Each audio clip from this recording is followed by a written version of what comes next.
പള്ളിക്കൂദാശകാലം ഒന്നാം ശനി. വിശുദ്ധ ലൂക്കാ എഴുതിയ സുവിശേഷം 10-ാം അധ്യായം 25 മുതൽ 37 വരെയുള്ള വാക്യങ്ങളുടെ വിശകലനം. നല്ല അയൽക്കാരൻ. നിത്യജീവൻ അവകാശമാക്കാനുള്ള പല ഉപാധികളെക്കുറിച്ച് യേശു പഠിപ്പിക്കുന്നുണ്ട്. വചനം പാലിക്കുക, ജീവന്റെ അപ്പം ഭക്ഷിക്കുക, സമ്പത്ത് വിറ്റ് ദരിദ്രർക്ക് നൽകുക എന്നതിനും പുറമെ അയൽക്കാരെ സ്നേഹിക്കുക എന്ന ഒരു പുതിയ മാർഗവും ഇന്ന് നമ്മുടെ മുൻപിൽ അവതരിപ്പിക്കപ്പെടുന്നു. നിയമം നോക്കി സ്നേഹം പ്രാവർത്തികമാക്കുന്നവരുണ്ട്. ഫരിസേയരെയും നിയമജ്ഞരെയും പോലെ കടമയെ പ്രതി മാത്രം സ്നേഹിക്കുന്നവരാണവർ. രണ്ടാമതൊരു കൂട്ടർ മറ്റുള്ളവർക്കുള്ളതൊക്കെ കവർന്ന് സ്വാർത്ഥ ലാഭത്തിനു വേണ്ടി സ്നേഹിക്കുന്നവരാണ്. വോട്ടെടുപ്പ് കാലത്ത് മുഖം നിറയെ സ്നേഹം ഭാവിച്ച് കൈകൂപ്പി നമ്മെ സമീപിക്കുന്ന ഒരുതരം സ്നേഹം ആവശ്യം കഴിഞ്ഞാൽ വേപ്പില പോലെ വലിച്ചെറിയും.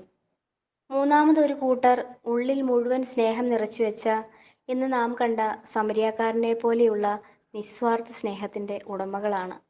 മറ്റുള്ളവരുടെ മോചനത്തിനായി സ്വന്തം ജീവൻ ഹോമിച്ച യേശുവാണ് അവരുടെ മാതൃക. സ്വന്തം ജീവൻ നഷ്ടപ്പെടുത്തുന്നവൻ നിത്യജീവനായി അത് കാത്തു സൂക്ഷിക്കുന്നു.